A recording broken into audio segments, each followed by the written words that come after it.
Hi there, Loy Machedo. Speaking to you from LoyMachedo.com. Who is Loy Machedo and Think Personal Branding? All right, in today's edition, you're actually going to get news from Russia, a little bit of news about cryptocurrencies, Saudi, Qatar, tons of information about UAE, especially the stuff that people want to know, my thoughts about Sheikh Mohammed and Princess Haya, and I'll tell you why I'm going to speak about it again. And in this particular video, you're going to get especially the stuff that I never thought I would get. I got letters and WhatsApp messages from one is a company that is actually conning people in UAE, which I'll send you with evidence, okay, what I received. And a guy who worked for a sheikh. He worked for a sheikh or one hotel where he was related to the sheikh and what the sheikh was actually doing. So it might be shocking for you. For me, he gave me the names, so that was a massive shocker. And finally, like YouTube, the funny, crazy comments. As usual, like I told you, timestamp is put down below. If you want to check any particular topic, you want to just go to that particular part of the video. And if you want to contact me, you can get in touch with me. I always keep stuff anonymous. So having said that, let's quickly jump in. The first one is, I've been getting, lots of job inquiries, but when you're talking job inquiries, you need to be practical, okay? If you ask me rare jobs or stuff that are not the usual, it's not easy. Like, for example, people have asked me how to become a hacker, how to join the FBI. Some wanted to even join to know information about the Mafia. One wanted to join the Illuminati. One actually wanted to be a scammer from Uganda. And one female even wanted to be a porn star. Now, I tell it as it is. Like, if I know, I say yes. If I don't know, I tell you I don't know. Something like the FBI or becoming a hacker, what you see in movies, or Illuminati, stuff like that. Don't ask me, okay? So I've been getting quite a number of job inquiries like that, especially from youngsters. I think the youngsters watch too much of YouTube videos and read too many articles, and they go into this la la land. And especially youngsters who are asking me, millions. I'm not in talking of small amounts. You're talking of millions. They're asking, would you like to invest in my company, my idea? As a startup capital and all that. Please, first get yourself a fucking job.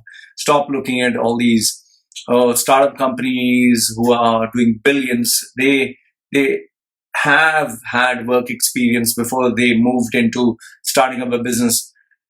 Just because you read Mark Zuckerberg from his college started up a company, you didn't even complete your college and you're asking for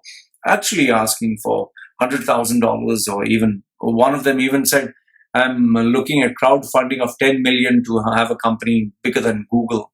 If you check my previous videos, you would see a screenshot of a youngster from India. Anyway, apart from that, 3 director senior levels, which I managed to get last month, 2 people overseas, few inquiries about leaving the UAE and migrating to Canada, Europe, United States, or Australia. These are all paid clients, and I've asked their permission before sharing these bits. Obviously, the identities are not shared. 4 Europeans who wanted to come to the Middle East. Qatar placements, managed to do 2 successful ones. One Indian from UAE has managed to get a job in India. It didn't turn out to be as easy as he thought it was. 11 of them, I tried to revamp their resumes, but you can only do so much. They're still finding it hard to get a job. A few did not get jobs. I don't know why, but I think the summer months, business is down, or children have gone for holidays, or companies don't seem to be making decisions very fast. And especially, companies, when they say, oh, we are employing very urgently, come down fast, come for the interview first, second, third. And then after that, they say, we'll get back to you. And, some of them never call. 2 wanted to pay me to give them a guaranteed job. And they were like, we can pay you whatever money you want, but as long as you guarantee a job. Filipinos, I don't know, Filipinos have this tendency where the father or mother is getting in touch with me on behalf of their son or daughter. I don't know why the son or daughter cannot approach directly. Why do they need mommy and daddy's help? One Asian even asked me on behalf of her husband. Her husband is not taking life seriously. I told her, I'm sorry, I can't do anything for that. One husband wanted me to speak to the husband, not the wife, on behalf of the wife, because he was very, I don't know, I felt he was possessive. So he said, no, you cannot talk to my wife, you talk to me. I said, I'm sorry, it doesn't work out that way. Two people, one was physically handicapped, the other one was born with cerebral palsy. They wanted to come down to the UAE, and I discouraged them because full-bodied people are not getting jobs. When you have someone who's handicapped or has these challenges, it proves to be harder. You have had, overall, I think I've had an additional 26 job confirmations, sales, engineer, finance, and miscellaneous other jobs, mainly in construction, FMCG, retail, media, and a few multinational companies. Okay, so those were the good ones.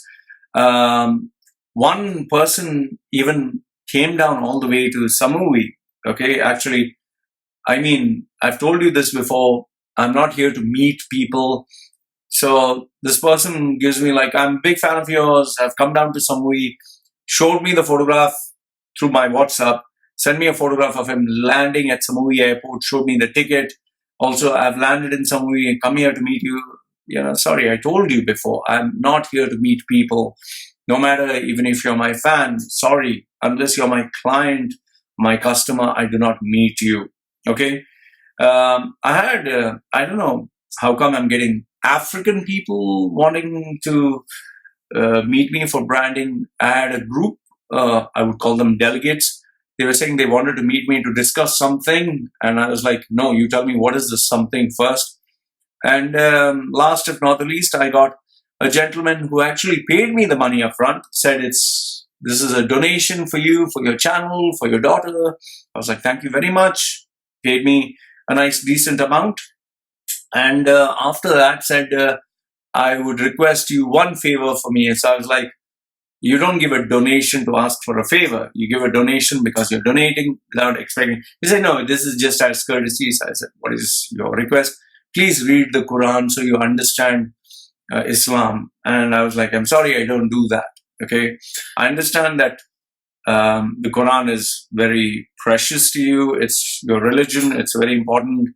So, I told him, just as you wouldn't read the Bhagavad Gita, if I would tell you, please read the Bhagavad Gita to understand what God is all about, I don't see any reason or purpose for me to read the Quran again, because I have read a couple of verses when, I was friends with one of the guys who was really helping me. He used to always talk to me, Az and Az Quran. So I hope that answers your question. So these were people who got in touch with me, clients, customers, and people who wanted to get jobs, including the ones who did not get jobs. Like I told you, some of them did not get jobs. And forgot before I finish this part. If you get in touch with me at the last moment, let's say you have come down to Dubai or you come down to the Middle East on a visit visa for 2 months or 3 months, you have been looking out for jobs and just 2-3 days are left, or hardly 1 week is left, or a few hours are left. You can't approach me and say, Loy, I have 2 days or 3 days left. Can you revamp my resume, rebrand, or help me get a job? Man, I'm not a magician. I don't have jobs hanging, like a fruit tree where I can pluck the fruit and give it to you. So please don't get in touch with me last moment. Preparing for a job, I told you, is like a job, is like a project. It takes minimum of 1 month, maximum of 6 months. It takes that duration. Yes, there have been a couple of people who have been lucky, who met me at the right time, right place, and managed to get a job in less than a week. But those are very rare. Okay, moving on to the news bits. The first one is global news. Russia and China versus the dollar. RT, I really recommend you read RT News, Russian Times, I think. It's they write a bit more on the realistic side towards, especially towards US.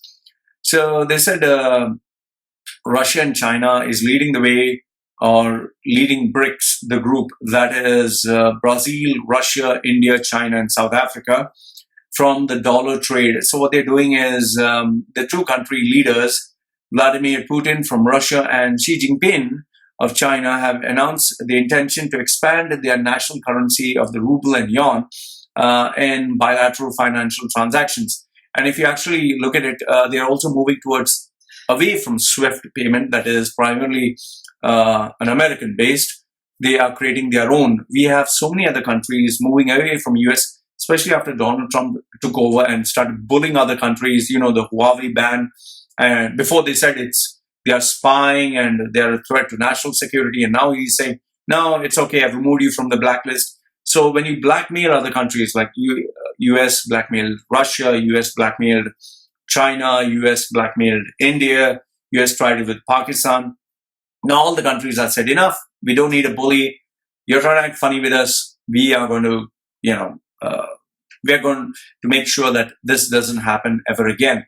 So this is making many countries realize that they need to have a plan B and not depend on US, especially the dollar, because the more you're pegged to the dollar, the more you're the slave for United States.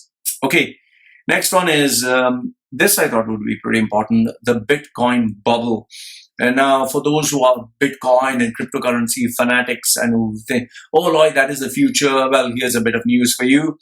Ethereum, Ripple, XRP, Litecoin, and Bitcoin all have their prices crashed over the last few days. Bitcoin, which climbed up a little bit because of Facebook and Apple stating that they're going to create their own cryptocurrency, which climbed up a little bit, has lost its value in the last 24 hours. That is when this report came out. It lost 15% of its value.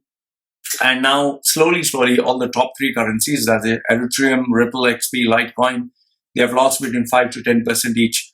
The Bitcoin price, which was $13,880 per Bitcoin, is now $9,710. So where's 13,000? Where is 9,000?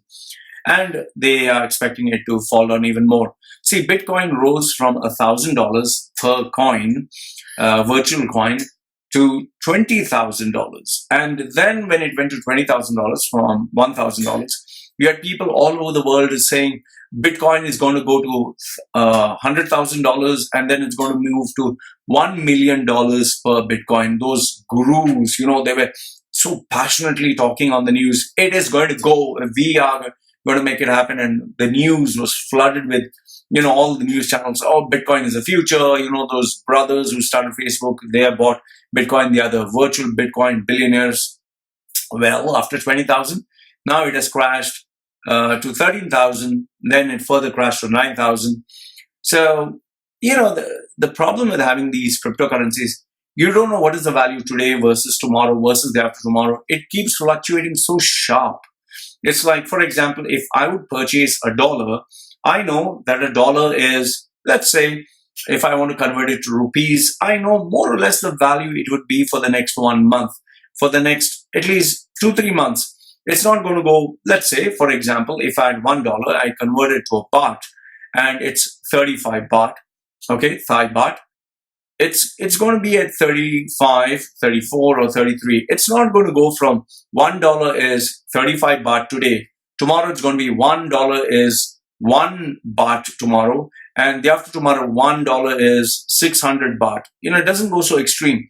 So in the Bitcoin world or the cryptocurrency world, you had something that was $1,000 went to $20,000. What has created this value? What? It generated value from what? From thin air, and from 20,000 now it has gone to 9,000. So it's stupidity to invest in cryptocurrencies. They are not stable. The banking sector, the financial regulators are not going to, they are going to do everything possible to ensure that these cryptocurrencies don't exist, don't work. And last but not the least, here's the biggest question for you. Can you show me where do they accept Bitcoins? Can you buy coffee? Can you buy vegetables? Can you buy, what can you buy? Can you buy goods and services? Yes, in China they do accept, but it's the Chinese virtual payment system. Few coffee shops do accept, few. The majority of places, no, you can't. So, so if you're a cryptocurrency expert or fanatic or believer, I'd like to know your views on it. Okay, next one is global investigators, that is the United Nations investigators. They say no for Saudi to host the G20 summit. Now, just to keep you in the loop, Saudi has been accused of killing Washington Post's contributing columnist, that is Jamal Khashoggi, and then the whole world went berserk, except, that is, United States, which was selling billions of dollars worth of arms, which got blocked to Saudi. So the countries which are getting billions of dollars worth of benefits, they are not making a big noise. European countries, some of them are making a big noise, most of them are not. So even though the United Nations Special Envoy, that is Rapporteur Agnes Kalamard, she gave a 101-page report proving that Khashoggi was killed by Saudi and the Saudi state, employed hitmen.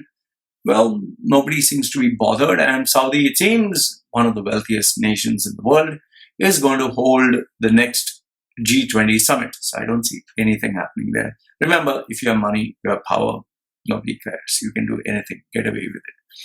Sticking with Saudi, Nicki Minaj, who is, I don't listen to her songs, but she's this hip-hop star who seems, most of her videos, she shakes her bum, or she shows see-through dresses, or she shows her silicone-enhanced breasts or silicone-enhanced ass. It seems that she is this female who sang hits like Anaconda. Anaconda is supposed to be a snake. Okay, she shows. So she sang a song like Anaconda, where she raps about her big fat backside. Her lyrics seem to be laced with profanities. She shows skin-bearing videos, and she's always twerking. At the 2012 Grammy Awards, her dance routine included dancing with priests and exorcism. So this female, who is the epitome of, I don't know what you can call it, she is going to perform in Saudi at the Jeddah World Festival on July 18th.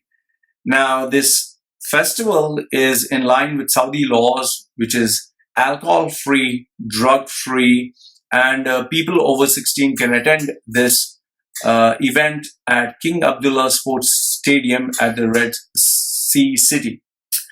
Now, what I find strange is, for a female who shows her breasts, her ass, who's twerking, who's talking about her backside, how are these values congruent to Saudi, which is supposed to be Islamic, which is supposed to be Mecca, Medina? Now, reactions on Twitter were pretty strong. A Saudi woman stated she's going to go shake her ass. All her songs are indecent. Her songs are about sex and shaking ass. And then you tell me I need to wear an abaya. You tell me I need to follow Islam. What the hell?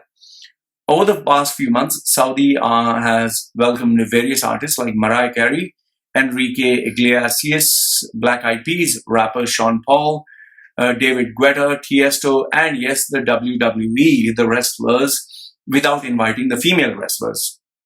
So it seems that even though there's been a widespread backlash over the killing of Saudi critic and writer Jamal Khashoggi, it seems Saudi gets what it wants. Like I told you, if you have money, if you have power, you can get away with a lot of things. Next one, Saudi's big enemy, Mr. Qatar. It seems that they'll have to spend nearly $200 billion in a hurry just to ensure that the FIFA stadium, the FIFA infrastructure, and all the other constructions would be made on time. This is as per Bloomberg. My question is, fine, you're making all the stadiums, you're making all those hotels, making all this infrastructure because you expect so many people to come. After FIFA is over, when the tourists go back, when the people go back, what are you going to do with the stadiums? What are you going to do with these hotels? What are you going to do with all that you've built? I see Qatar's economy, it will grow right now. Construction will grow. There'll be a boom. Hotels will get a business. However, in a gap of 2 years after the event, all is going to shut down. People are going to lose their jobs. It's going to head towards a massive recession. Unless, of course, after FIFA, they host the Olympics. After Olympics, they host something else. You need to keep hosting. Otherwise, those stadiums die out. You don't have to believe me. Just check what happened to Greece. Check what happened to Athens. Check what happened to China. Check all those stadiums. Just Google search. You'll find out what I'm talking about. Lebanon, it seems, my Lebanese friends who used to always tell me that they are French, that they're European, that they're descendants of the whites, and obviously who are connoisseurs for style, for expensive gel and good-looking clothes, even if they work in the most basic jobs, who are very expensive. They're supposed to be very expensive, the men and women. Well, it seems they are now on the 6th year towards the slide. Their economic output is flat, and they don't seem to be doing very well. It seems that the second quarter has remained even worse. Reason for this downhill is political and economic instability. So you'll have many Lebanese looking out for jobs, and they will be traveling to different parts of the Middle East and Europe to survive, to maintain their expensive lifestyle. Moving on to UAE. Now, the big news about UAE right now, big, massive alagula. In my previous video, I told you that I wanted Sheikh Mohammed's and Princess Haya's matters to be private. However, doesn't look like Sheikh Mohammed wants it to be private, because Sheikh Mohammed has opened a court case against Princess Haya.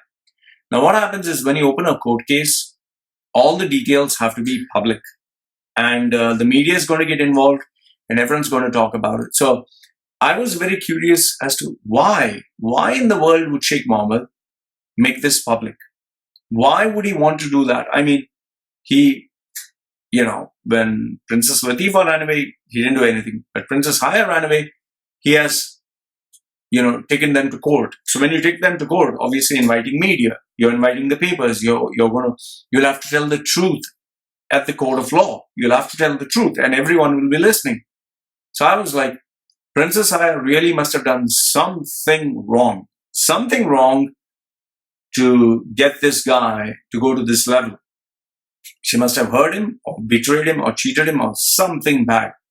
So dailymail.co.uk, which shares all the sensational, shocking bits.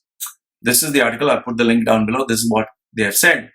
Dubai ruler has suspected that his estranged wife, Princess Haya, had inappropriate contact with her British bodyguard, when they found them together during a surprise visit to their £85 million London home. Now, the words are being carefully chosen: inappropriate contact. So they didn't say affair, they didn't say relationship, inappropriate contact. Now, the problem with the English language or the words, you can play with them.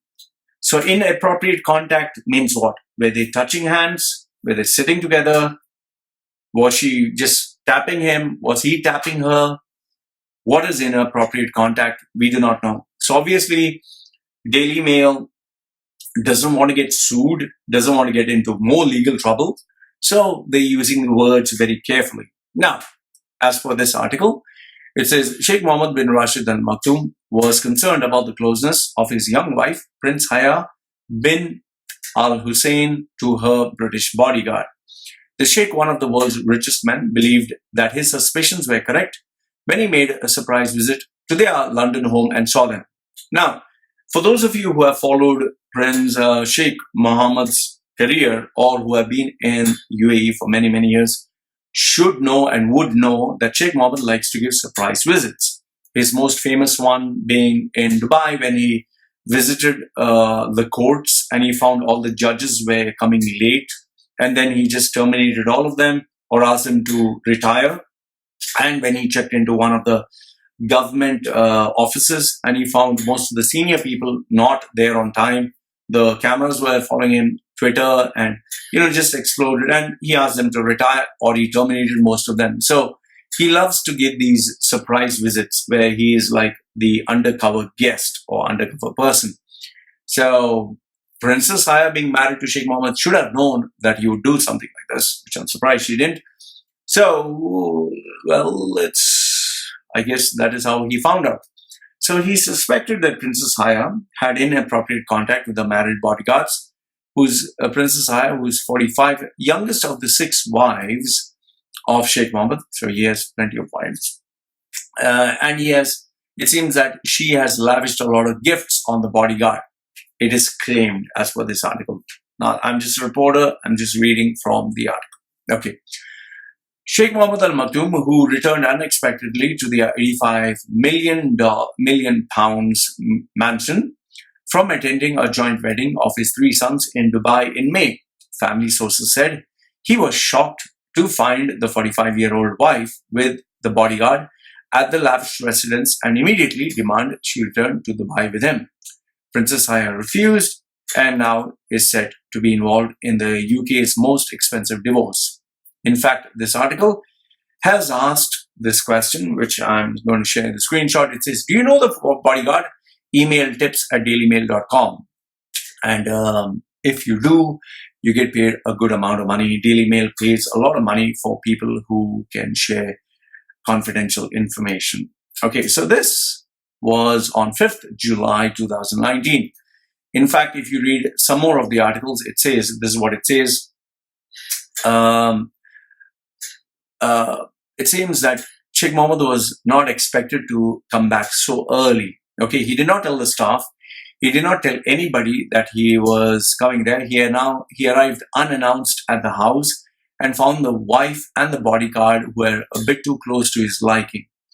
However, reports in Times newspaper indicated that Sheikh was suspicious and in fact it was unfounded. Later on, it seems that he posted a poem to social media to allude that this alleged close relationship. Now, remember this, 1 + 1, people always equate them to 2 or 3 or whatever. So, and Sheikh Mohammed is known to put his feelings into his poems and he posts these poems to social media. So this is what he has written in his poem. He wrote, "You betrayer, you betrayed the most precious trust and your game has been revealed." Now, Haya has employed the services of the most expensive lawyer. She has engaged the services of Fiona Shackleton, who handled the divorce of Princess Diana from Prince Charles. And the Sheikh has also employed the services of the best UK lawyer and solicitor. Okay. Now, it seems that the bodyguard has worked for the UK Mission Enterprise Limited, who provided round-the-clock security services for Sheikh and his family. The company is comprised of ex-British military army officers and is owned by the Dubai government. It was claimed that Princess Haya, who ran away from her luxurious life in Dubai, spent months meticulously plotting her escape after what she learned about another member of the Dubai royals who tried to flee. That is Latifa, okay, Princess Latifa. David Haig from the Free Latifa campaign said, "We hope that when the case reaches the High Court, they will get the truth about Princess Latifa's actual treatment. Haya is a crucial witness to this, and she's the only person who can state to the world what has happened." Okay. Now, one of the reasons why Prince Latifa moved to London is because everyone was asking, why Germany? Why not Jordan? Why London? As for the article, it says that she is close friends to the heir of the British throne, that is Prince Charles and his wife Camilla, the Duchess of Cornwall. The case is being heard in London at the Family Division High Court. The next hearing will be few days, that is 23 days from today, July 30th and July 31st. The first case was heard on 22nd May 2019. I think it was the preliminary hearing before Mr. Justice Moore, and the next case is going to be heard on 30th July. Now, I was telling you about the poems. Now, this is what Sheikh Mohammed had posted online. As per the latest poems section of his official website, the Dubai ruler can be seen making references of his heartbreak. This is what he says in this poem titled "Oh Sweetheart." He says, "Oh, sweetheart, no cure exists for such malady. None but my healer has caused the pain. Who defend me in the court of law when defendants, prosecutors, and judges are one? Startled, I awake and sleep again, tormented with endless love." It's unconfirmed as per the article that whether Sheikh Mohammed is referring to Princess Haya, but Sheikh Mohammed states on his website, "All my poems are a result of personal experience." And Twitter, which was put out by TRT World, they share a video with, a written statement montage of them. "Your days of lying are over, and it doesn't matter what we wear and what you are." This is what he has said. So, a lot of stuff going on between Sheikh Mohammed and his wife, Princess Haya. Like I told you before, I thought I'd keep it under wraps. It's a private family matter. But Sheikh Mohammed, taking Princess Haya to the court of law now makes it a very public affair. Putting these poems, it's like sharing it publicly. And when you put it on court, you invite the media, and media will come. And this is going to be the most talked about divorce, because it is among the wealthiest couple and most powerful couple in the world, especially Dubai being the brand. All right, so let's move on. The next news is about Sharjah Sheikh Son's death.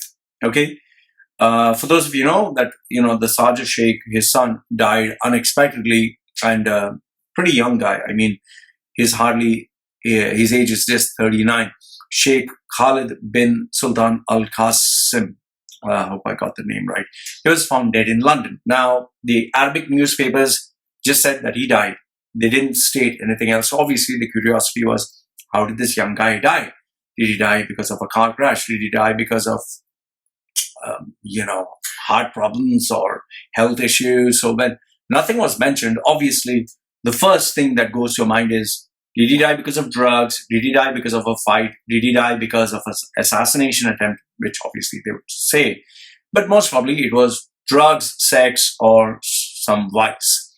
So dailymail.co.uk stated, drug orgy death. Emir's son, fashion chain owner, party, he died. So what happens is Daily Mail Online likes to put headlines which are very sensational and like big and brash, and so they put it as, okay, a drug-filled orgy. But if you read the article, it says the first disclaimer is toxicology tests may take 2 months, and I doubt they would make this public. But it seems that sources said a quantity of Class A drugs were found in the penthouse flat in Knightsbridge, where the body was discovered. Police have yet to confirm or deny this. According to the Sun newspaper, there had been a party where guests were taking drugs and having sex. Now, these are my thoughts. First, let me share with you my thoughts. Now, these drug-filled parties, they sound like, oh, drugs, and everyone's putting like drugs as powder on their face. In the West, where drugs is allowed, where in certain places where drugs is legal, or even if it's not legal, people do take, it's common. It's common as smoking a cigarette. It's common as whatever they snort or whatever they do. Alcohol, drugs, cigarettes, so it's common. Okay, it's common. So it's not like, oh, it's so shocking. Only thing people don't talk about it. When you're talking of fashion, when you're talking of media, when you're talking of celebrity life, it's very, very common. I have had celebrity clients even females who employ the services of getting guys for sex, paid, getting, prostitutes, male prostitutes for sex, because they cannot find the right person or they don't want to be in a relationship. These are very, very common.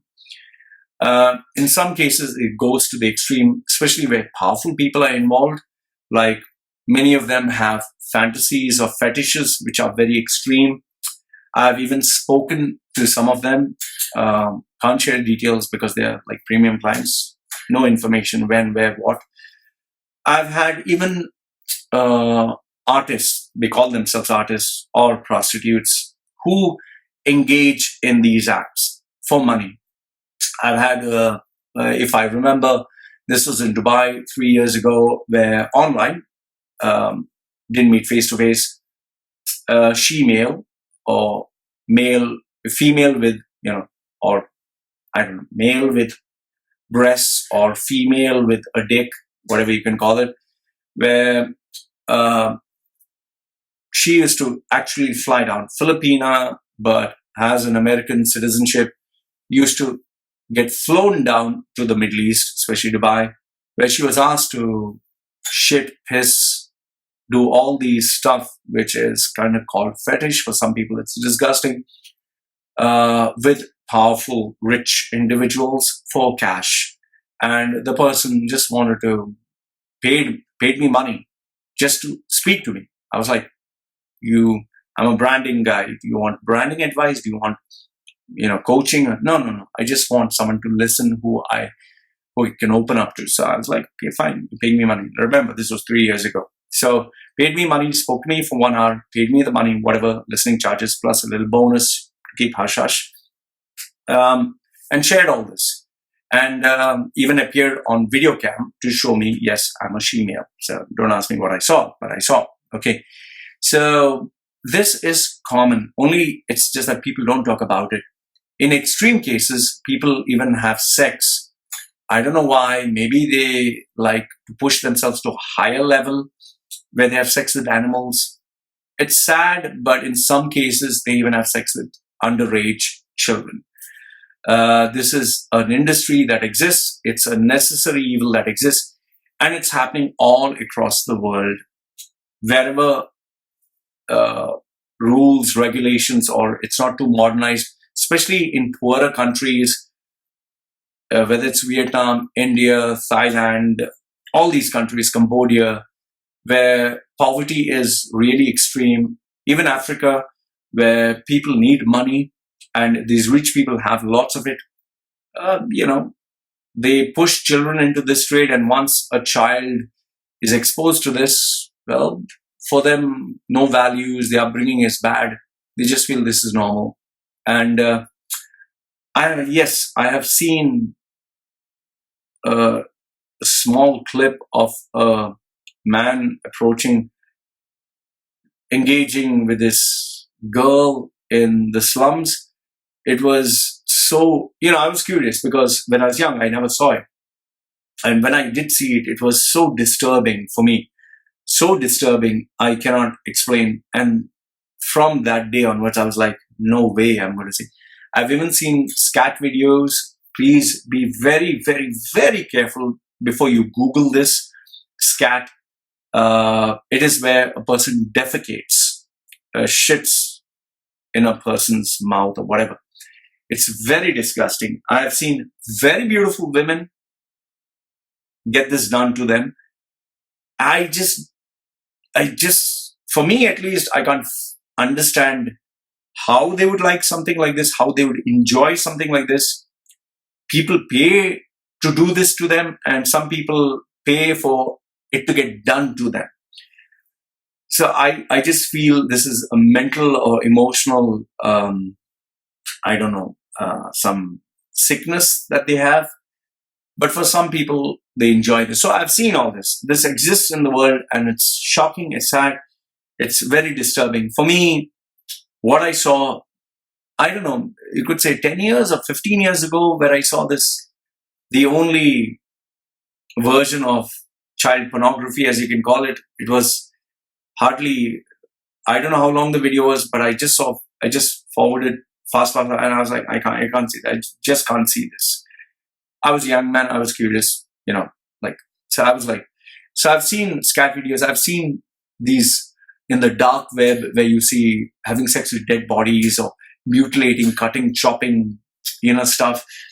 It's very disturbing. It's very, very disturbing. And at some point you're like, I just don't want to see that. In fact, on YouTube itself, you get videos where they pull out, if you just type in on YouTube, pulling out from the nose, you'll see stuff which is like so long, being pulled out from the nose. There's just one thread hanging, and it's, when you pull it out, it's like so long. I don't know how did they go from here, where did it go?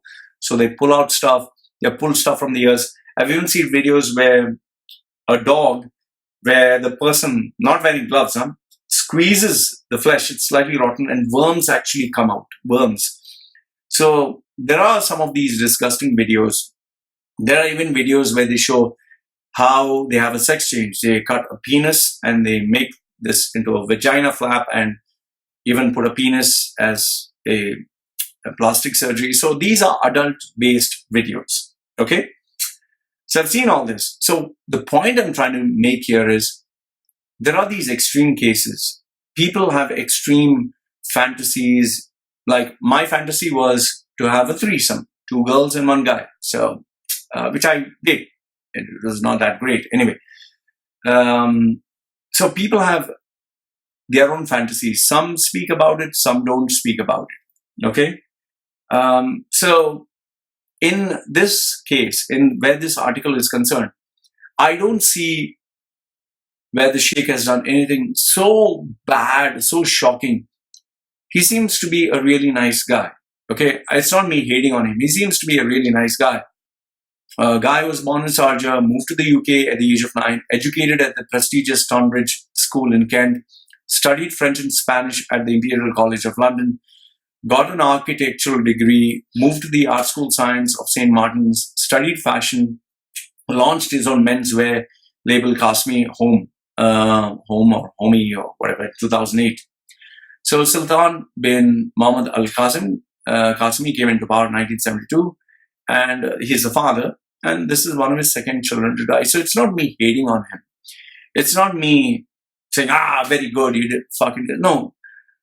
Sheikh Qasimi, the ruler of Sharjah, is a very, very, very nice man, very educated, very religious, spiritual. I've never heard anything controversial about him, never.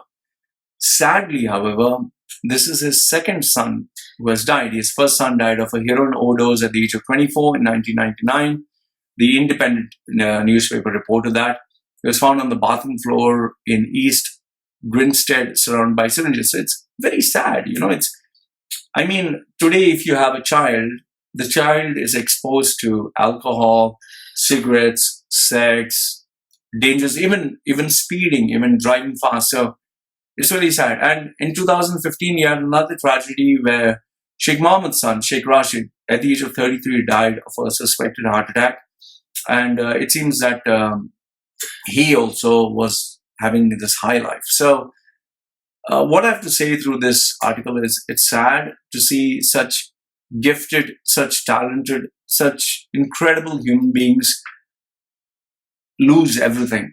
Okay, I don't have anything bad to say about Sheikh Qasimi's son or even Sheikh Mohammed's son, because being a father, watching your children grow in front of your eyes, you would never want anything bad to happen to them. So today I have a daughter. I wouldn't want anything bad to happen to her. So in the same way, I'm not looking at them as a ruler and a ruler's son.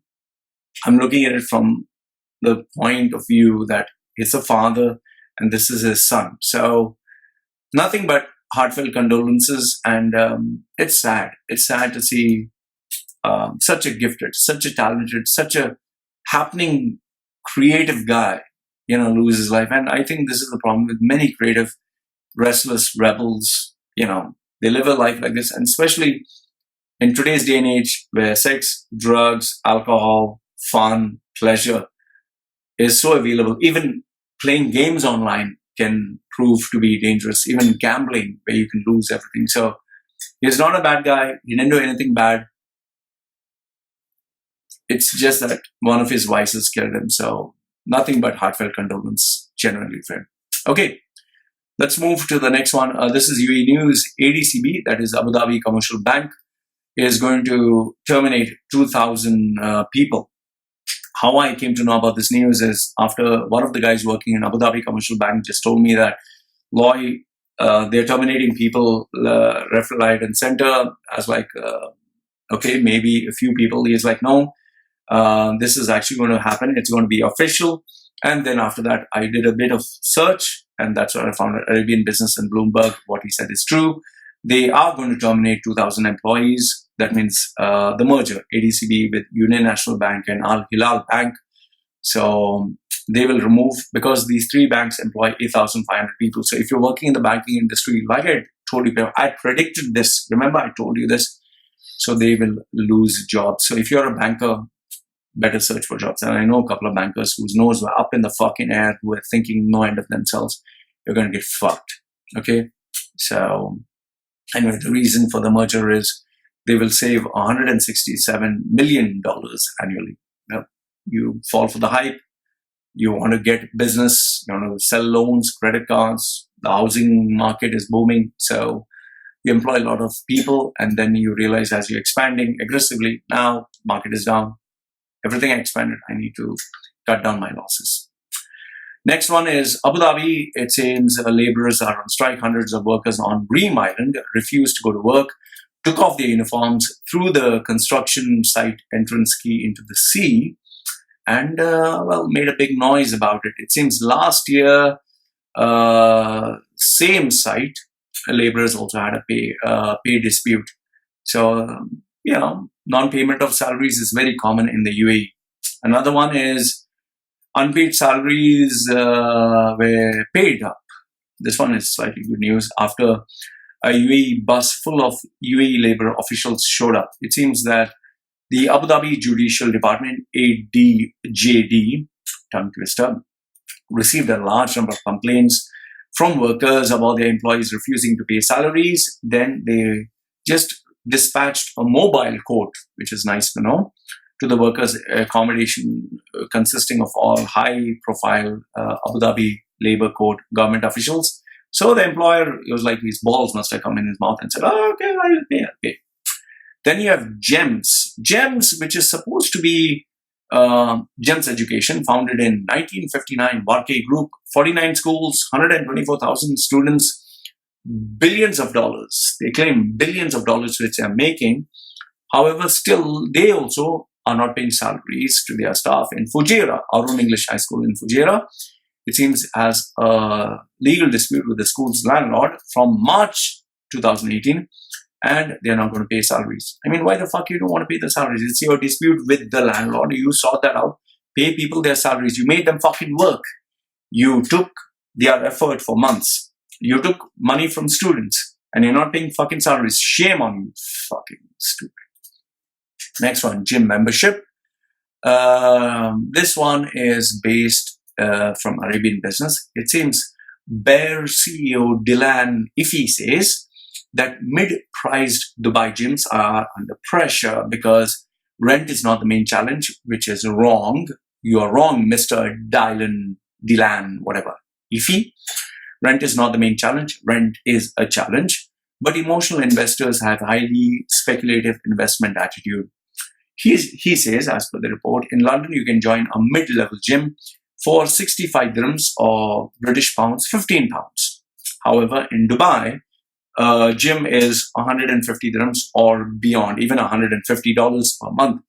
Globally, there has been a shift away from mid-price gym to either super low-cost gyms or high-end gyms. Bear said we'll have the latter. Dubai has the second most expensive gym membership in the world at $119 after Tokyo's $127. Okay. My personal opinion is there's no such thing as only high-end gyms will survive, or mid-range gyms will not survive, or small-range gyms will not survive. I just feel where you have customers, there you'll survive. You don't have customers, you don't survive. And business is very, very unpredictable. If a gym, being a gym owner, I ran a gym for 2 years after my parents those days. Saw so much money that they threw me out. I'll tell you, gym business is not as lucrative as people think it is. Very hard to make money. It's a 24-hour job. It's not like people think, oh, I purchased gym equipment. People will come in, I'll just keep getting net profit. No, you need to maintain the gym, maintain the staff, offer them, like top-ups where they can keep spending more, upgrade their orders. There's a lot of expenses like electricity. The rent is a major factor. He's talking shit. Getting new members is always a challenge because there are new gyms opening up. And people wanting to spend is a big question. Why would they spend? Because If let's say in a local area, you manage to get most of the people, how are you going to get more people? Obviously, people away from a 1 kilometer radius are not going to come. And if there is traffic, if nobody is going to come. And when you have gyms opening in shopping malls, people think, okay, I can go to the shopping mall, I can go shopping, I can eat food, I can everything, enjoy. And then you have even gyms which are like, both the sexes, men and women, both come there. So people like to come with their attractive ones. So, and then preferences change, times change, people change. Anyway, I thought was an interesting article. In fact, an article was put where one gym owner ran away without paying. That was an article in Gulf News some time ago. Okay. UAE News Emaar CEO, that is Mr. Patrick Bosque. I hope I got that name. Boos. Quit. What's his name? Shaban. Why do they have such complicated names? Anyway, Mr. Patrick, I'll just call him Patrick, who was the Chief Marketing and Digital Officer at Marks & Spencer, who helped position marksandspencer.com, which Marks & Spencer, for those of you who do not know, is UK's foremost clothing and footwear retail store, and this was the top website over there. He was appointed as a CEO in July last year to manage and build the brand of Dubai Mall, Dubai Marina, and Gold and Diamond Park. However, I think he has realized that his success in UK was not only because of his talent, was also because of luck and market conditions, and it was a different market. So maybe he didn't do very well, or Emaar was not very happy with him, or he was not very happy with himself. He stepped down. His responsibilities have now been passed to the Chief Operating Officer, Natalia Bogdanova. So we have someone else. Next one, HSBC, which is Hong Kong Shanghai Bank. I hope I got that corporation. I hope I got the name right. ArabianBusiness.com has reported that HSBC's claims or believes that Dubai is moving towards growth. And as per this report, see, amazing. I don't know, HSBC, I don't know from where, which drugs they are smoking, what they are smoking, because it seems, as per their report, 4/5, that means 80%, beyond 80% of UAE companies are going to grow amazing after 2 years or within the next 2 years. He's very optimistic that Dubai's growth is going to be only behind Indonesia, China, and Mexico. Indonesia, India, China, and Mexico. It seems 2/3, that is more than 66% or 70%, are going to grow 5%, and more than 56% are going to employ upskilled staff. Okay. And I don't know from where he gets, he has 82%, 56%, and it seems 78% believe that they're going to have diverse skill, and 86% of the UAE business is going to employ new technology, and it's going to change because of Internet of All Things, 5G, artificial intelligence. So the guy who has brought out this retarded report is Mr. Mike Davis, head of commercial banking at HSBC. These Panditgiri predictions are because he believes Expo 2020 will attract 190 nations with 25 million visitors. So Expo 2020, courtesy of Dubai government, predicted from thin air, 190 nations will come. Yes, we predict. And they predicted 25 million visitors would come. And based on this, Mr. Mike Davis, he predicts, yes, 86% will have this, 76% will have this. So he's also become a pundit.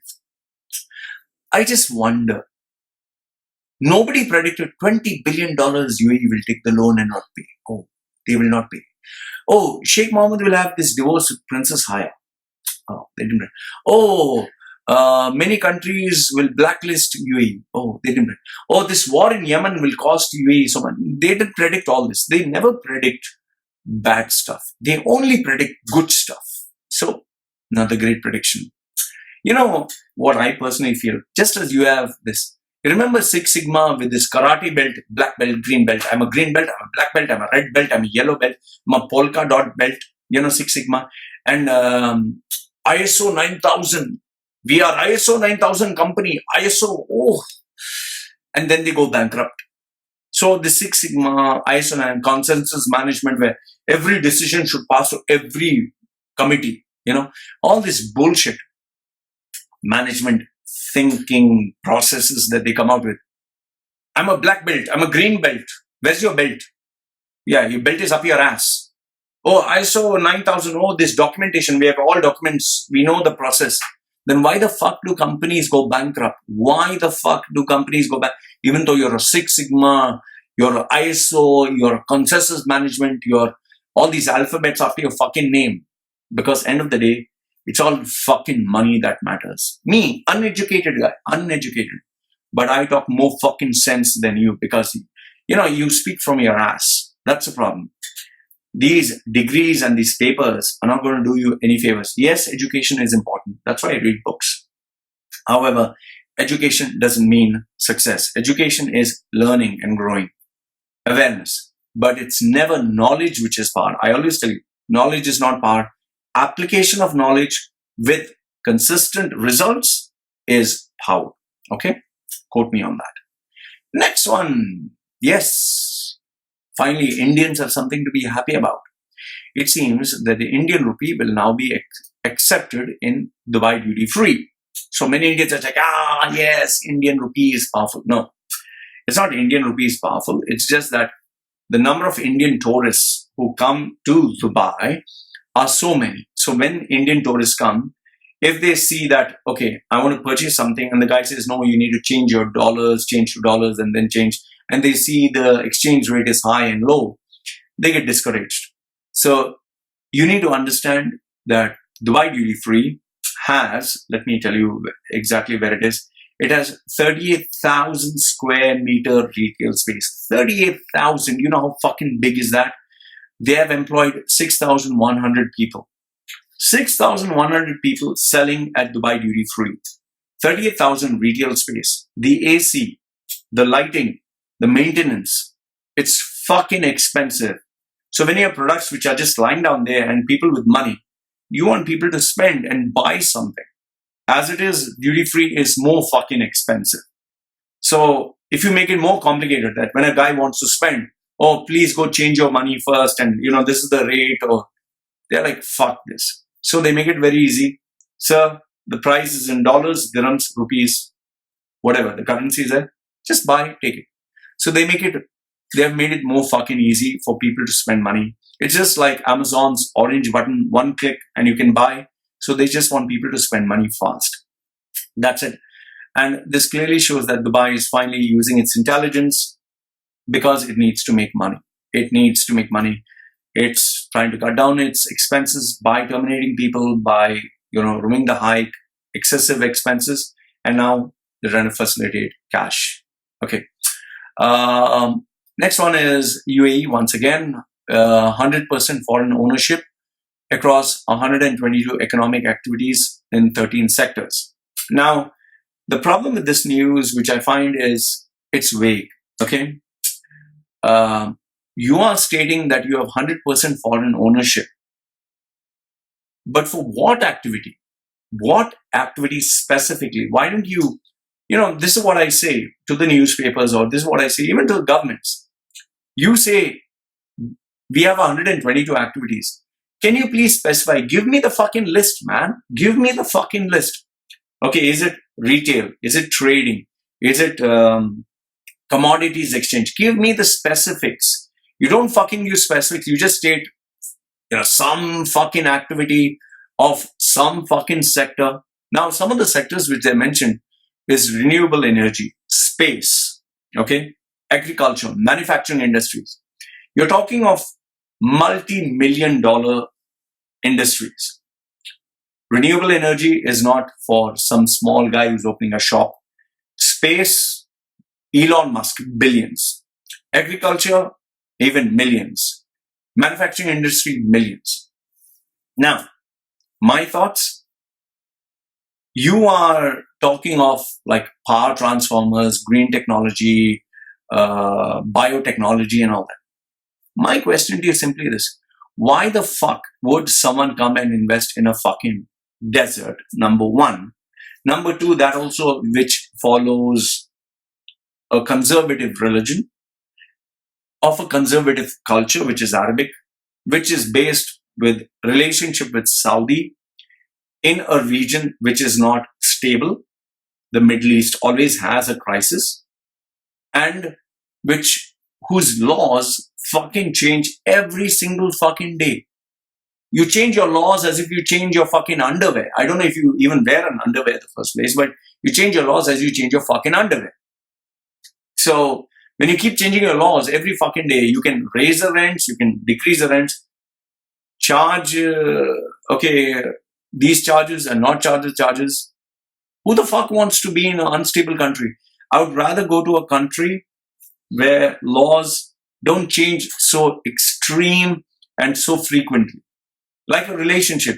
I would rather be in a relationship with someone who I know is stable and predictable. Not who's, wow, he's so good today. Oh, he's so bad today. He's a fucking asshole today. He's a saint today. This is the problem with the UAE. Suddenly they come out, oh, today 100% owner. Oh, we'll cancel the charges. Oh, then when the times are good, that's where you fuck people up, and that's why people don't trust you. Next one is, this one is a very scathing article. Scathing, I mean, I'm really surprised because AME Info has lately been bashing UAE. I wouldn't be surprised if their website is going to be blocked, because AME Info, the writer is Maiden Khalid, who is the chief investment officer and partner at Asas Capital. Hope I got that name right. Okay, Asas Capital. Okay. A summary of his article is 60,000 units will be delivered by 2019 and 20. Okay, 60,000 units, housing units. So this will push the prices of properties, that is houses which are offered for rent or sale, by 15 to 20% more. As it is, the average home has lost 13% of its value last year. I'll give you my thoughts on this. See, first, I told you, very simple. This is sand. Dubai was sand. On top of the sand, you built the boom period from the 70s, 80s, 90s to 2000 was a boom period. So a house that was, let's say, just for argument's sake, 1,000 was the value of the house. You suddenly started, raised it to 10,000. Then you push it to 100,000. That is just rent. And where the sales were of that house, which was like before you could buy a house, let's assume at 100,000, you push it up to 1 million. Now you're selling for 10 million. This was during the boom period. Now what has happened is people have actually realized what is the fucking value, because, like I said, there's no stability in the region. People have realized this is just sand. It's all speculation. They think they're going to be bigger than UK, bigger than USA, bigger than. I remember they even had speeches where they believed their turnover is going to be bigger than China. I'm not exaggerating. In conferences, they predicted their turnover was going to be bigger than China and USA. UAE is going to be much more progressive than China and USA and all that. Big talks. When I was in UAE, at all these conferences. So today, what has happened is oversupply has hit the housing market, lack of liquidity, buyers fear. So when you have cash in your hand, why will you buy something when there is fear that it's going to crash? So you're going to hold on to your money. Okay. Oil prices are crashing and fluctuating. Instability in the Middle East region. 6. Hype that Middle East countries were the tallest tower. We're going to build the biggest bridge. We're going to build underwater hotel. We're going to build this city for millions of people. 25 million visitors are going to come. So everything's speculation. Then people now are moving to cheaper alternatives. I don't need to spend and live in Dubai.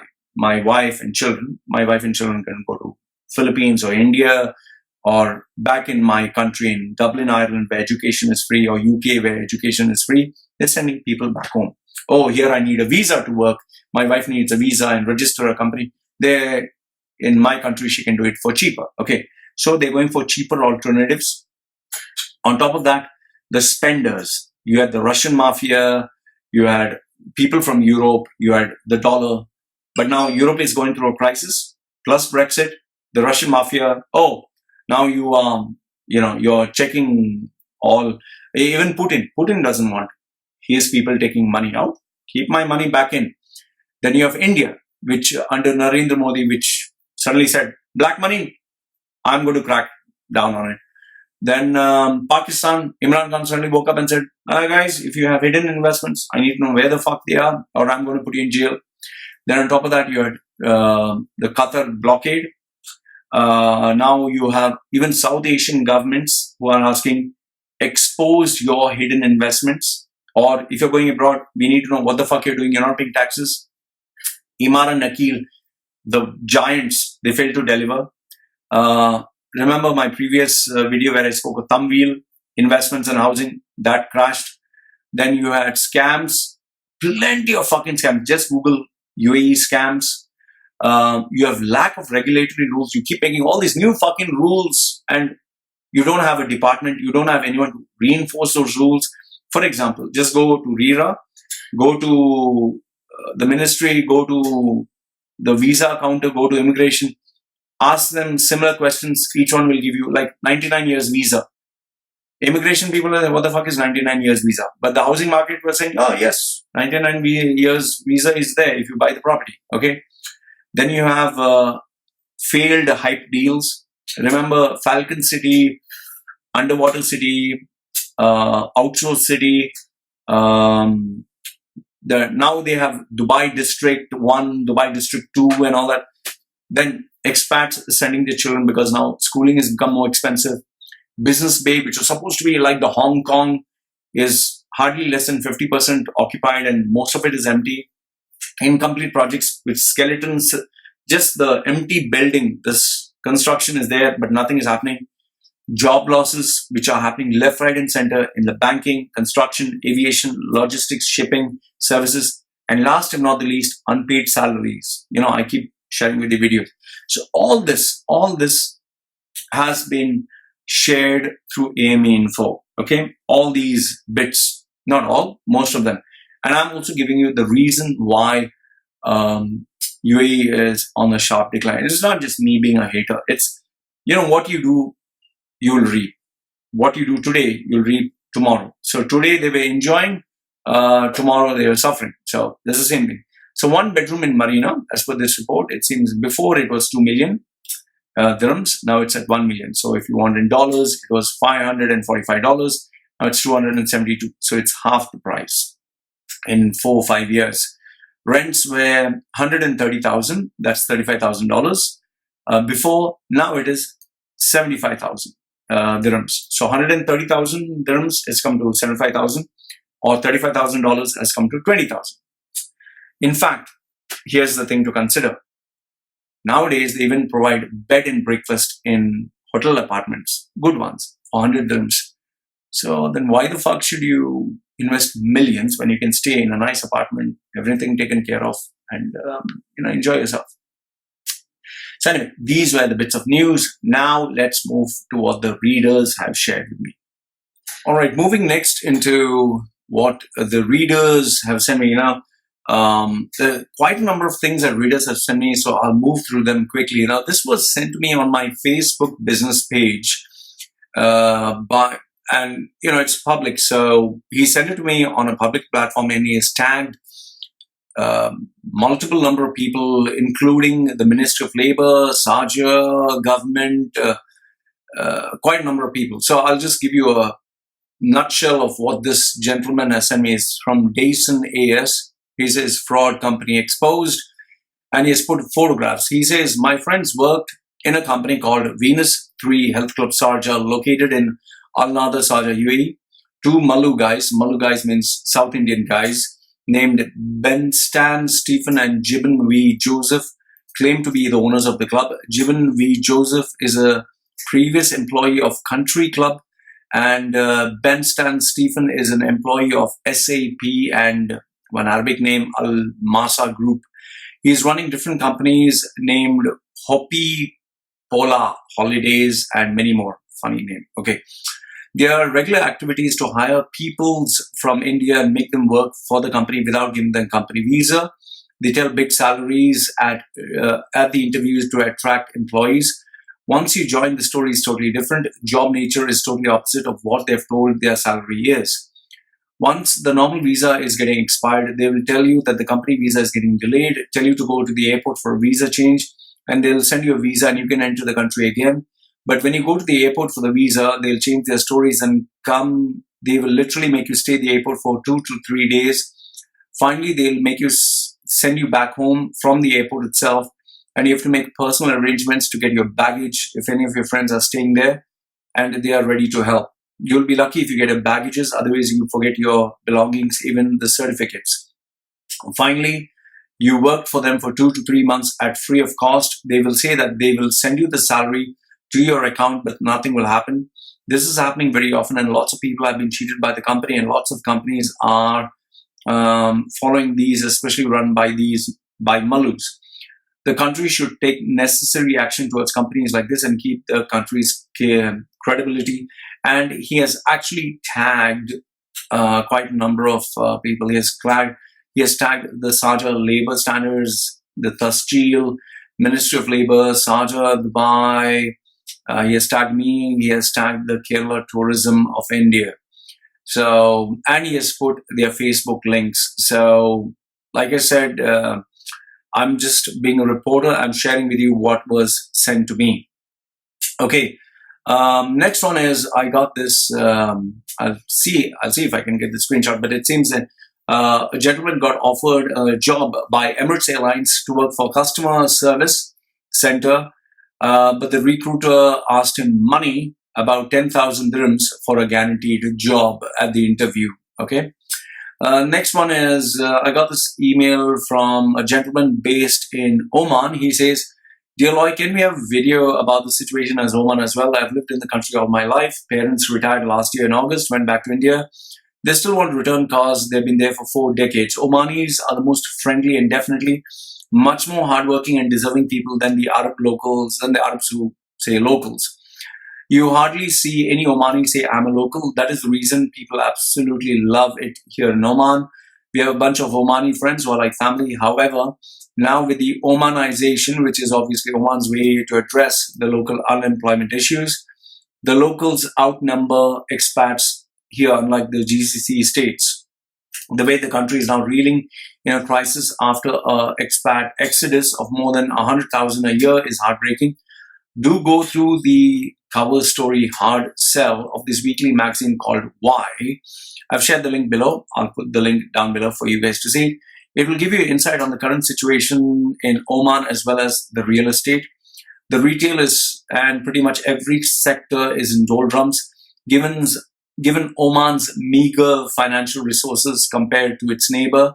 The economic forecast looks really gloomy. Please, I'd of course like to remain anonymous. Thank you. Love your videos. Watch them every single day. Keep them coming. Cheers. So this was sent to me by a gentleman from Oman. Now, the next one is, this was sent to me primarily in Arabic. It was an Arabic video. He says, hi Loy, have a good day. I saw a video on the internet. A captured UAE agent claims he's confessed to the facts. Can you examine if it's true? I'm going to send you a video, but it got deleted while browsing Twitter. I saw it again. I reviewed it and decided to send it to you. If it's true, please share it on Twitter and inform people. I think there might be news about it. So he's given me this video link and this Twitter link. Twitter link is from Omar Kamel UAE, OMER KAMEL, Camel, not Camel, UAE, Omar Kamel UAE. It seems I sent it to one of my Arabic-speaking friends, local guys from the UAE. He said, this is a Syrian guy, a refugee in Turkey. He confesses that he worked as a spy for the UAE government to send information about the Turkish government and a terrorist group and ISIS. Okay, so putting the link, you can check it out. Let me know if it's true or not. Next one is, I got this guy.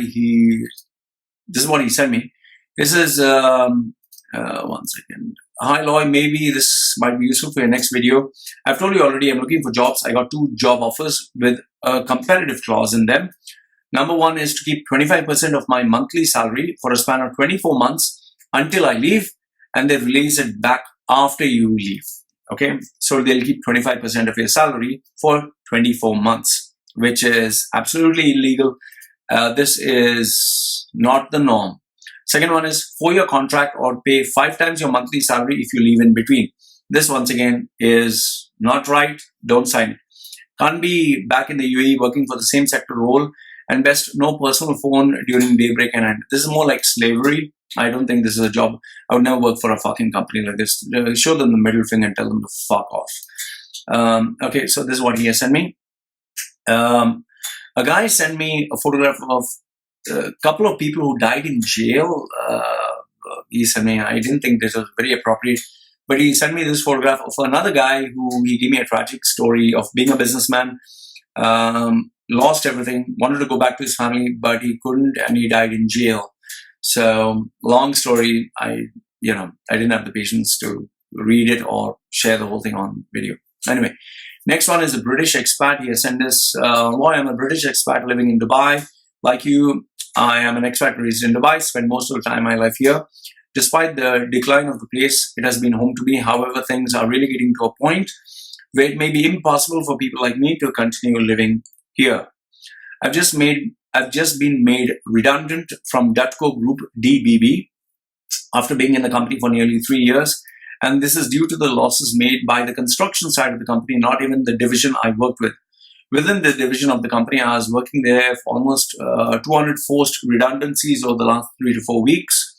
The workforce has been slashed from 800 to 550 employees, and that's just the division I'm in. Dutco is a big company, but like many other big construction companies, they are massively struggling, and the rumor has it that they have been forced to close the construction side of the group due to not being able to compete with the cheaper companies like the China State Construction. Although at first I treated this as a rumor, the pattern now seems to be emerging, and there is likely truth to this rumor. I think the owners don't want to continue with throwing money into a hole which isn't giving them desired profits. Anyway, it shows the change in the place and market with such a big company with a lot of history in UAE struggling like this. Now I'm in a position where I'm urgently looking for a new job in Dubai as I want to stay here. But in reality, I know it's going to be very difficult to find something in the current market. Don't take this as me complaining as woe is me type of way, but I just want you to know about another first-hand experience of the reality of what is happening. Do with this information as you wish. All the best. Okay, next one, I got this from a guy who has contacts and connections with the Pakistani government. He knows Pakistani government and Pakistani Mafia apparently. Okay, anyway, this is what he says. For the last 10 years, if you know Asif Zardari, okay, who was ex-president of Pakistan, sent billions of dollars to UAE. Now when Imran Khan's government has stopped all this, it's affecting people in UAE. Hence, have we seen a constant decline of business in UAE? Do you know why so many companies are closing down in Dubai? This is because Asif Zardari agreed to return all the money. I personally know the daughter of Asif Zardari. She has 200 companies of her father registered in her name across the UAE, from saloons, bars, prostitution, business. Do you know the York Hotel in Dubai? It's a major whore joint. It has a Desi dance bar in every floor. Guess who's the real owner? Awari Hotel in Dubai, that too. Apart from running business in Dubai, they run brothels in London, Paris, and Singapore. One of the main frontmen is in UAE is the Al Zaruni company. Okay, this is what he says. Okay, I don't know. I'm just reading out whatever he has put. His sister Faryal Tarpur is running a manpower company in Dubai, which is another group of companies and other recruitment companies managed by Indians to help secure position of political allies and partners in Dubai. I know former gang members of this party working in Emirates Airlines and other major Dubai companies. I personally know one person in a major bank in Citibank and Standard Chartered who helps in money laundering. These are very powerful people. All the major people in this association are making money. Thanks to the internet, I can find all the party members working in the group and how they conduct business. So this is what he had said. This is what he has sent. I just thought, I don't endorse it. I don't condone it. Nothing. I'm a reporter. Remember this much. Next one is this guy says, Dear Mr. Roy, hope you're doing good. What you said about Tumbe is true. I was working for the past 1 year. From the day I joined, I received salary 2 months late, and it continues to this day. I have to continue 1 more year for a limited contract to be over. The management, like investors, are Indians, but the position held are by GCC and white nationals.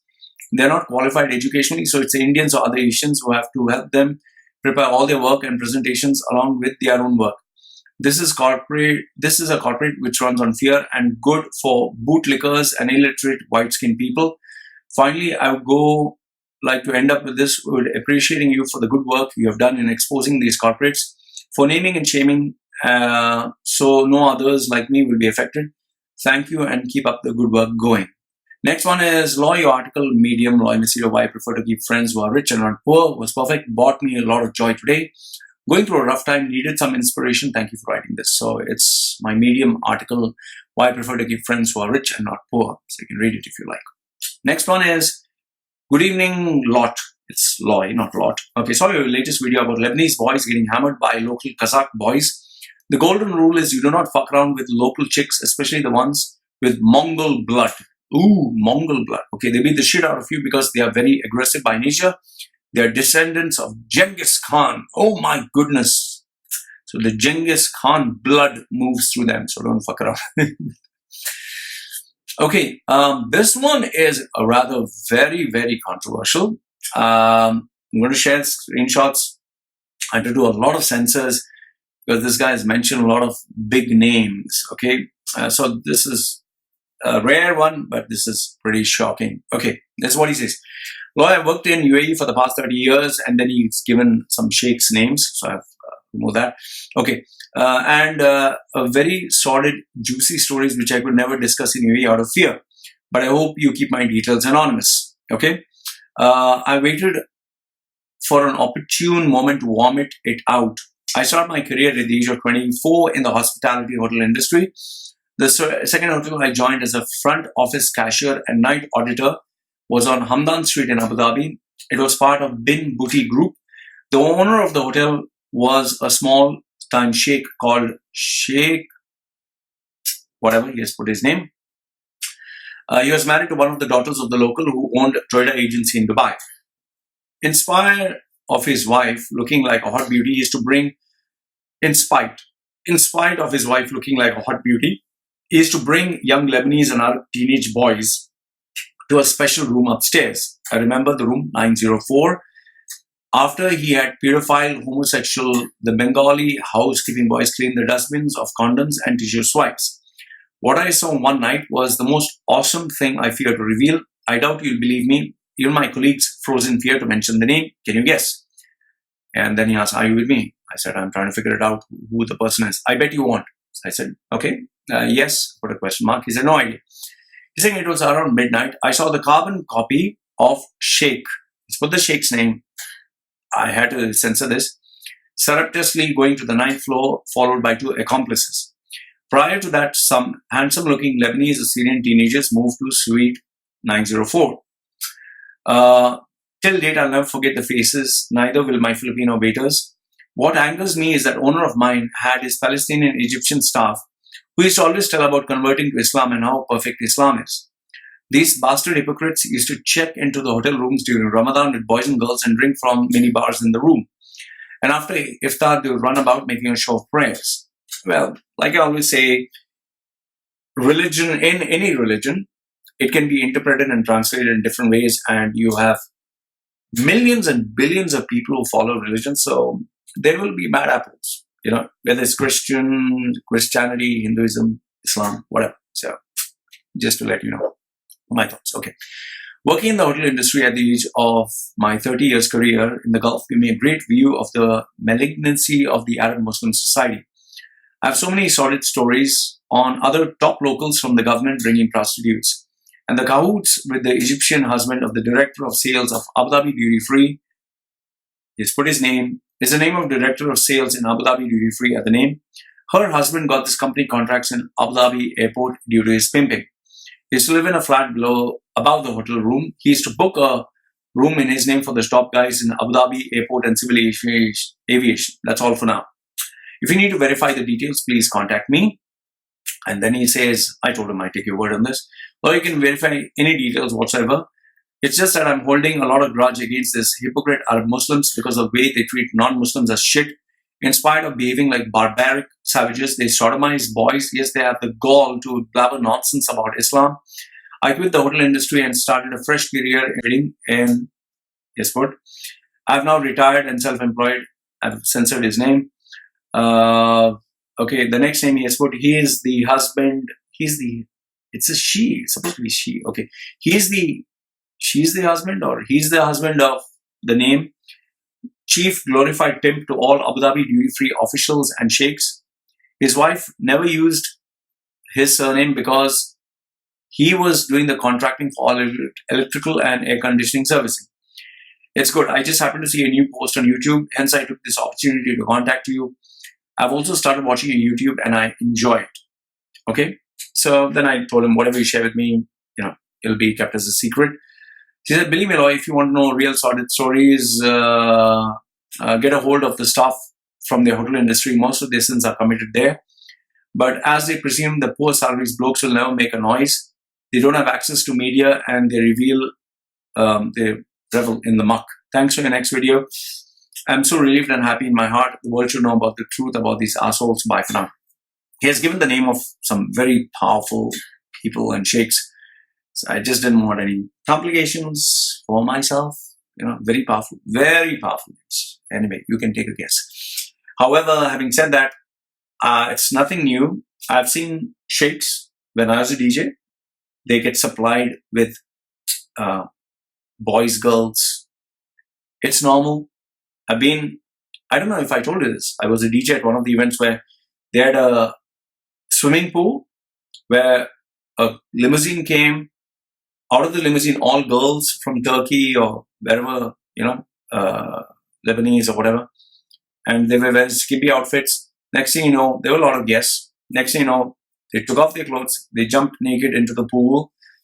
And below the pool was a nightclub, like a discotheque. And you could see a glass, like when it opened, you could see a see-through glass and you can see these girls swimming. And those were the days. Anyway, and this, I'm talking about nearly 20 years ago. So you can imagine, if 20 years ago this existed, what must exist even today.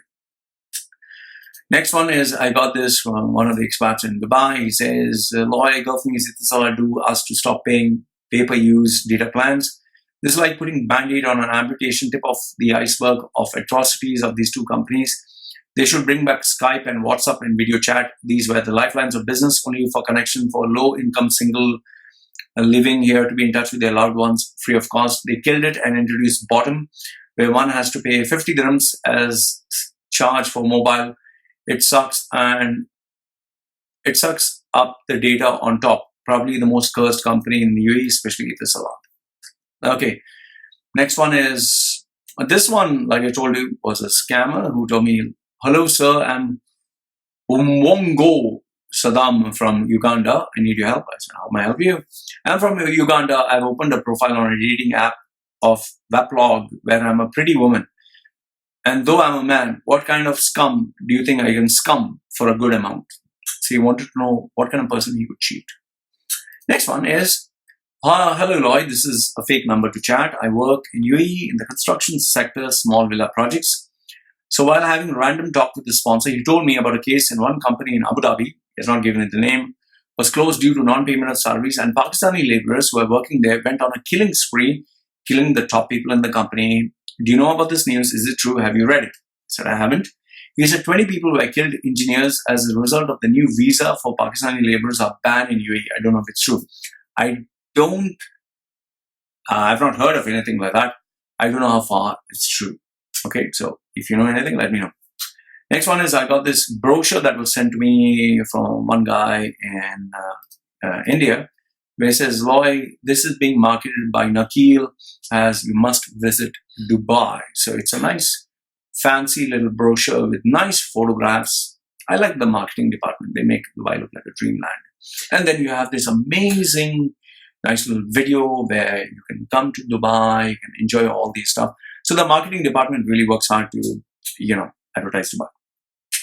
Next one was the erection of Dubai, that is Burj Khalifa. So they put the Pakistani flag on there, and one Pakistani guy said, proud moment.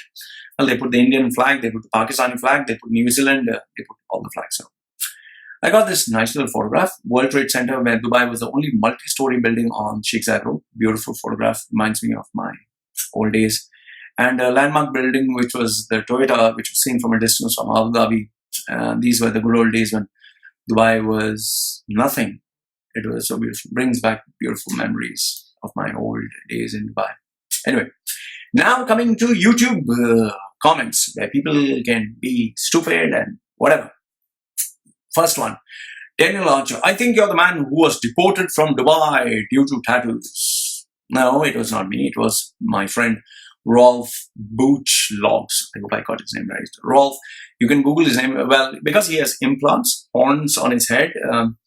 At the airport, they obviously locals, when they see a normal tattoo, they get shocked. So when they say, oh, this guy with horns and his face, piercings, he has the maximum number of piercings on his face, lips, even his genitalia. Didn't show his genitalia, anyway, his face.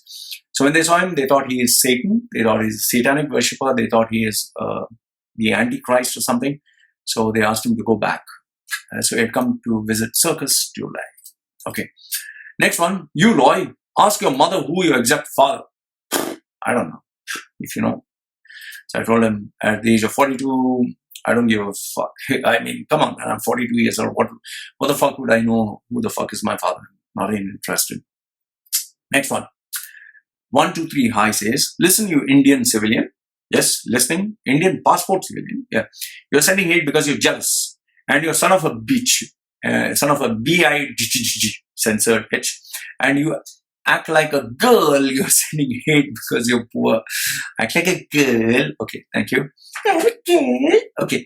And your tattoos are stupid. Why are you sending hate, you mother? F1 mother, if you... It should be 2 star, asterisks, not 3 asterisks. Oh, yes, put mother F asterisk, asterisk, asterisk, KER. It's FUC, so 2 asterisks. If you're a motherfucker and you're weird. Well, I'm glad at least you found something. Next one, M Khan. M Khan says, this guy was kicked out of UAE. M Khan, you know everything about my life. Okay, he's an Indian passport holder, and he has promised himself to spread as much fake shit as possible. Shit is fake. Okay, just imagine you spend most of your life and you have so much hate for it. Why? Only from Indian hypocrite expect this. Okay, so and 123 Hi also supporting him. He says, if you're defending UAE, I'm on your side because this guy is jealous, and if this is real, then like this was around 12 years ago, man, totally agree. I live in UAE and I'm from there. Are you? He wants to be friends with him. Good. Okay. Next one. Suhaib Abdul says, I've been working in, this is in response to Tumbe Group. Okay, Tumbe Group. So he says, I've been working in this company for more than 5 years and still counting. Company is supporting us all the way they could. They might be facing financial issues by this time. It doesn't mean that they do not care about the employees. Salary delays have never happened before. Wow. Okay. It's just a part of the new upcoming opportunity which our dear president has built up. In this kind of situation, all we need to do is not to blame the company, but support Tumbe Group. Suhaib Abdul, you'll get a promotion. In this kind of situation, we need to do is not to blame the company, but support them. Whatever is happening in our personal life is our choice. So if you don't get a salary, if you don't get paid, you can't take care of your family, it's your choice. Okay. Not because of the company. Nothing because of the company. Live wisely and your future will be secure. To you, founder, president, family, may God continue to bless you with your good health, physically and emotionally. Thank you for giving us the opportunity to build our future. Well, Talia for Tumbe Group, Talia. You will get a promotion, Suhaib Abdul, whoever you are. He supports them. Rafi Majid says, there will be ups and downs in some organization. That doesn't mean to cheat and hurt the feelings of employees. Oh, this is saying, in response to that guy, they didn't face any much salary they didn't face any major salary delay before. Please research about the previous payments. Now this might change in a short period of time. Please show the interest to reveal the fact of your research. Inshallah, wait and watch. Well, like I said, I am just sharing thoughts and opinions. So if you feel Tumbe Group is good, I'll share it. If you feel Tumbe Group is bad, you can share it. Whatever, it doesn't matter. Like this one I'd shared before, this Karen Anili, pretty girl. She said, your videos are cool, but your face and your accent is annoying. She doesn't like my face. It's a pretty girl. I didn't mind her. However, the other guys, my supporters or fans or whatever you can call them, supporters, Alma Gonzaga said, I don't see any annoying from him. Okay, thank you, Alma. Hansel said, you have a really huge forehead. He's telling that girl, you have a really huge forehead. Not the most ideal person to comment on someone else's face. Thank you, Hansel. The rising sun tells Karen Anil, you are fucking ugly. Why the fuck is your skin yellow? Fucking weird bitch. Oh, my goodness. Okay. And you guys can be... Okay, Ronald Jumburu says, you're really jealous. I can see the pain in your words. UAE is stronger than you. Yes, of course. UAE is so fucking big. I'm so small. Okay. UAE is stronger than you and will stand. Toink. And he puts that logo. Toink. Okay. AMC says, man, you're all the way in Thailand. Why do you continue to care about UAE? Well, been there 40 years. Okay. I'm sure there are other interesting videos you can make. Well, you can give me a few ideas. I'm open to it. Zafar Iqbal, that paint is real. No, that paint is fake. Yeah, when I have bath, the paint goes. Zafar Iqbal. Allah Akbar. Okay. James Bond. That's not a fake account. That's a real account. James Bond says, dude. He always says, dude. My name is Bond. He says, dude, looking like you shouldn't be living anywhere. You shouldn't live anywhere. Thanks, Bond. James Bond. Next one is Kib. 793. Kib says, Lloyd Machedo, you better stop making videos if you want to live longer. Oh, okay. Dubai rulers got a long arm, very long arm. They can get wherever you are. From Dubai to here, they have that long arm. Especially if you're residing somewhere in Asia. So if I'm residing in the West, Princess Haya went in the West. Long arm doesn't go there. It only comes to Asia. Okay. Thank you, Kib. Kib say, so that's a response again. By the way, last time Sheikh Mohammed responded to my video. You see, Sheikh Mohammed wrote to my video threatening that he's going to finish me. Remember that? Okay. Now I got Prince Haya. She has written to my channel is going famous. First, Dubai Sheikh wrote to my video. Now Prince Haya wrote to my video. Becoming famous left, right and center. Oh, by the way, I thought I'll also share this one with you. You remember, like I always tell you that I'm not here for charity. I don't do things for free. Remember that point? Okay, keep that point in mind. And I also told you that people, when they want something, they can be really very sweet and nice and loving, especially Indians. Please, sir, please, sir, sir, please, sir, please, sir, sir, I'm suffering, sir, sir. This is how Indians normally are. However, when you ignore them, they show their real colors. Like I'll give you an example. Like this guy, he says, "Sir, I like Dubai very much. I like Dubai. The per capita of Dubai is $75,000 per capita, and India is only $7,000, sir. I wish to work there till the age of 60, sir. Presently, my age is 31, sir. Okay. After 60, I'll come to India, and the per capita will improve by that time. So, wow, wonderful plans. Means he wants to work in Dubai for 30 years, hoping that India will grow after he goes. Okay." I also get depressed too much, sir. India's poor infrastructure, dirtiness. I see infrastructure and cleanliness of our developed world. Sorry for sending so many messages. The guy kept fucking sending message after message, and I didn't respond. He even called me twice. Okay, he even called me twice. I didn't respond, but he kept calling. So after a lot of calls, I picked up. But before that, let me finish. Sir, if you own a company, please give me managerial position. Give a managerial position related to finance. I'm very emotional and truthful person, sir. Please help me. I'm troubled due to my loans. Okay? Very nice guy. Very sweet. Okay? And he called me many times. Not one. Many times. And I kept ignoring. Finally, I picked up and said, why the fuck are you calling me, man? This is not the way.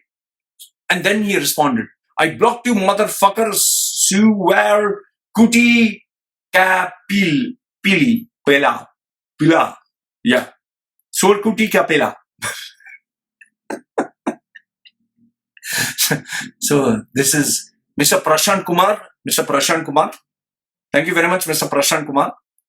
So Mr. Prashant Kumar sent me this. I send you a lot of love back, Mr. Prashant Kumar. Hope don't be so emotional. Don't be so emotional, Mr. Prashant. India will take care of you, of the cleanliness and everything. And I hope you get the 30-year job somewhere in Dubai. So 30 years you can work and then come back to India. And he wants me to help him after calling Kutta, what? Motherfucker spelling is wrong. Mother Fuker. Suwar Kuti Ke Pili. Okay? Thank you very much. Okay. Next one. Now this is the climax. I thought I'd share that fucking climax with you. The climax is this. After all the stuff I talk about Dubai, all the shocking stuff, all the mind-blasting stuff that I put, Finally, I got an email from Gulf News. I'm not joking. I got an email from Gulf News, and Gulf News wants me to join them as the exclusive partner, reporter in sharing news information. Gulf News, do you know who the fuck you're sending emails to? Do you even know who the fuck you're sending emails to? It's so fucking surprising. They have sent me an email. So anyway, thank you very much, Gulf News. I will consider whether I would like to be your partner and share my views and thoughts. So guys, these were some of the bits of information about UAE, Gulf News and everything. If you have any information, let me know. It'll always be kept confidential. Put your comments down below. I never censor it. And this is me saying goodbye for now. Thank you.